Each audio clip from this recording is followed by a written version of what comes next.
তোমাদের জিম্মেদারিতে রয়েছে মহিলা কিভাবে বুঝলো যে আমাকে ইস্টাবলিশ হতে হবে।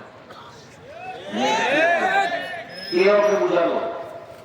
কে ওকে বললো তুই পশু প্রাণী ঘুরে বেড়া, ল্যান্ডায় ঘুরে বেড়া, পয়সা ইনকাম কর? আমি তো বেগম রোকেয়াকে শিক্ষিতা মহিলা মনে করিনি, কোনদিন করিনি। আপনি করছেন, আমার করার কি আছে? আপনাকে ঘটনা হয়তো পাটনা ট্রেন স্টেশনে হতে পারে, ঘটনা আমার ধারণা। আমি তখন বলেছি নওগাঁ সান্তাহার ট্রেন স্টেশন দিয়ে কথার কথা যে নওগাঁ জেলার কিছু পর্দাশীল মহিলা হজ করতে যাবে, তো ঢাকা যাবে। তখন ওরা ট্রেন স্টেশনে গেছে, ওর দেবর ভাসুর বাচ্চা কেউ পর্দা বেশি করে, তো একটা বড় চাদরকে ঢেকে রেখেছে সব দিকে, 4-5 জন আছে।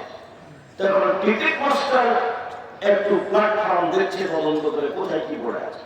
তো এক জায়গাতে মনে করছে যে কাপড় দিয়ে ঢাকা আছে, তো টিকিট মাস্টার মনে করছে যে এগুলো মনে হয় কিছু বস্তা। তখন পা দিয়ে ভাবে লাথি মারছে, কি বস্তা এগুলো, কিসের বস্তা? পা দিয়ে লাথি মারা দেখাচ্ছে। বেগম রোকেয়া পর্দা দেখাচ্ছে, কর্নেলিয়া করছে। বই পড়ে আপনি কেন হবো অবরোধবাসী, বইয়ের নাম কি?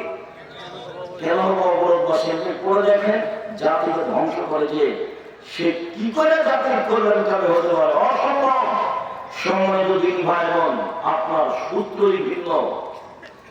আবু হুরায়রা রাদিয়াল্লাহু তাআলা আনহু বলেন, রাসূল সাল্লাল্লাহু আলাইহি সাল্লাম বলেছেন, তুনকাহুল মারাতু লিআরবাঈন, মেয়েদেরকে বিবাহ করা হয় 4টে জিনিস দেখে। যা আমি বলিনি, মেয়েদেরকে বিবাহ করা হয় 4টে জিনিস দেখে, যা আমি বলিনি।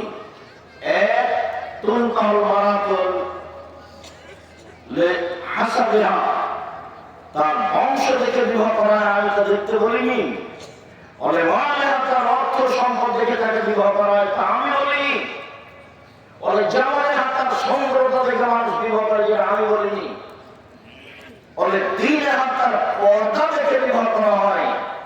পৃথিবীর মানুষ দিন, তোমরা ধার্মিক মেয়েকে প্রাধান্য দাও, এ কথা মুহাম্মদ সাল্লাল্লাহু আলাইহি ওয়াসাল্লাম। আপনি তো সংসারই বুঝলেন না কাকে বিবাহ করতে হবে, কোন মেয়েকে পছন্দ করতে হবে, এটা তো আপনার হিসাবে আসলো না। কি করে আপনি সংসার করতে চান? আপনার ভিত্তি ঠিক নয়।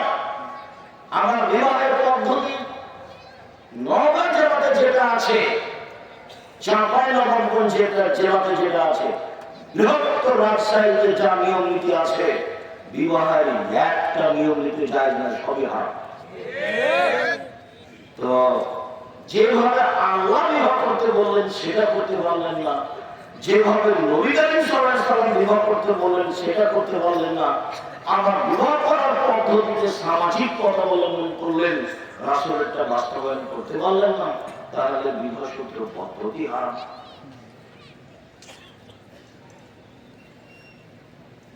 বিবাহের শুরু থেকে শেষ পর্যন্ত নওগাঁ জেলাতে যা আছে একটা কাজে যায় না, সব হারাম। তারপরে বউ নিয়ে আসলেন, কিভাবে বাড়ি সাজালেন? বাসর ঘর তো সাজাতে হবে, এটা আল্লাহ রাসূলের আদেশ। বাসর ঘর সাজাতে হবে, এটা আল্লাহ রাসূলের নিজের কর্ম। আসমা বিনতে ইয়াজিদ বলছেন যে কাইয়ামতু রাসূল আয়েশা রাদিয়াল্লাহু তাআলা, আমি আয়েশাকে কনে হিসেবে বাসর ঘরে দিব, তাই সাজালাম। ইমামে আয়েশা রাদিয়াল্লাহু তাআলা আনহা বলেন, আমার বিবাহ হয়েছে 7 বছর বয়সে, আমার বাসর ঘর হয় 9 বছর বয়সে। আমি আমার বান্ধবীদেরকে নিয়ে খেলাচ্ছিলাম দোলনায়। দোলনার একদিক উঁচু হলে একদিক নিচু হয়, আমরা বান্ধবীরা দোলনায় উঠে খেলাচ্ছিলাম। হঠাৎ আমার মা ডাক দিল, আয়েশা। আমি দৌড়িয়ে আসলাম, তখন আমার গায়ে কিছু ধুলাবালি লেগেছিল। আমার মা সেগুলো মুছে দিলেন, দিয়ে একটা ঘরে নিয়ে গেলেন। দেখি সেখানে আনসারীদের মহিলা। বুঝতে পারলাম না বিষয়টি। আনসারী মহিলারা আমাকে সাজালো, কি দিয়ে সাজালো তা তিনি বলেন। আনসারী মহিলারা আমাকে সাজালো, এ কথা আয়েশা রাদিয়াল্লাহু তাআলা আনহা বলেন। তবে রাসূল সাল্লাল্লাহু আলাইহি ওয়াসাল্লাম বলেছেন, তিবুর রিজালে মাযাহা রিহুহু, পুরুষের সুগন্ধি যা গন্ধ পাওয়া যায়, দেখতে পাওয়া যায় না, পুরুষের সুগন্ধি